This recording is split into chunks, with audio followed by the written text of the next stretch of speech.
Welcome back to another edition of Between Two Fars.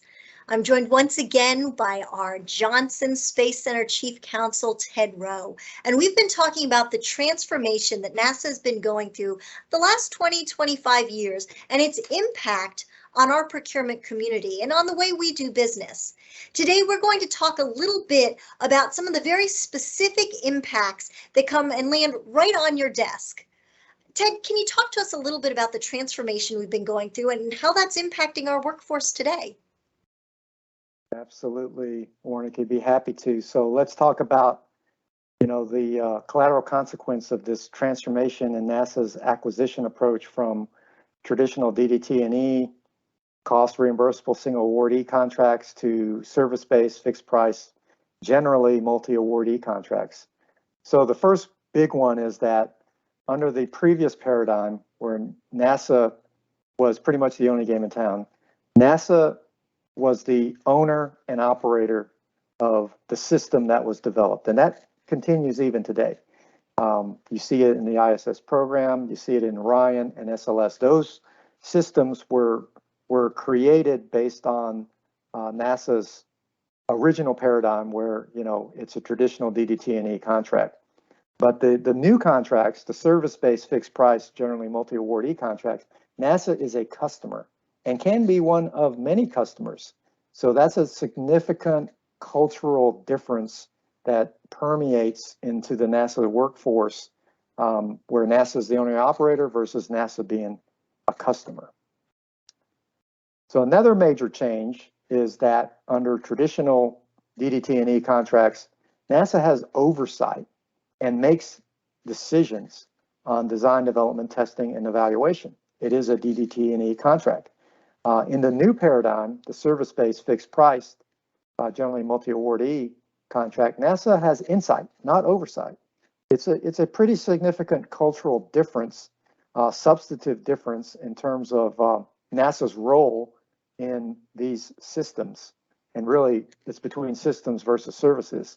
NASA can also recommend, but can't make decisions on these design, development, test, and evaluation, issues and concerns. And that's a big cultural difference with the technical, NASA workforce, because they're so used to making decisions on, design decisions, development decisions, test decisions, and then they evaluate. So this is a pretty significant shift in NASA's role in human space exploration. Talk to us a little bit about this difference between oversight and insight and the type of data rights you might need in your contract, and how are we going to make sure that we are getting the data that we need if we're changing to a fixed price contract? Well, what sort of repercussions are we looking at here? Yeah, so when NASA has oversight, that means it's on NASA. NASA has to make sure everything works the way it's supposed to, because NASA is the owner and operator. But when NASA has insight, NASA's just basically either catching a ride or just having services delivered, like cargo delivered. And NASA doesn't make these oversight decisions. It's kind of similar to if I own a car, I buy the car, but I'm not asking for the blueprints of the car, because I'm just a customer of that car, one of many. It's similar to that. Or I ride Southwest Airlines. I don't need the blueprint of the aircraft. I'm just catching a ride on Southwest Airlines. Versus if I'm running the airlines, then I need everything. I need that oversight to make sure that airline is running efficiently, safely, and smoothly. So that's the major difference in terms of data. If I have oversight, I'm going to need more data. I'm going to need more data in order to do my oversight role. But in terms of insight, I'm going to need less data. I'm going to need less data to do my role. I don't need to have the blueprints to everything if I have insight. If I need to make decisions, I need more data to make that decision so I can make an informed decision. If I'm just recommended, I don't need as much data. So that's how it affects the amount of data.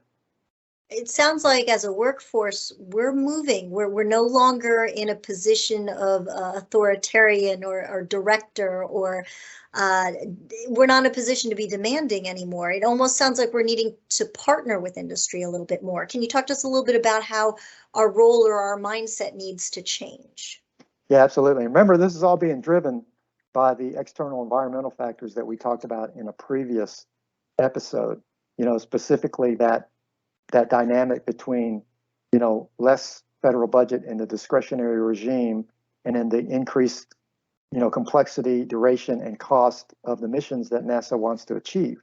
So that dynamic, we have less money, but what we want to do is costing more.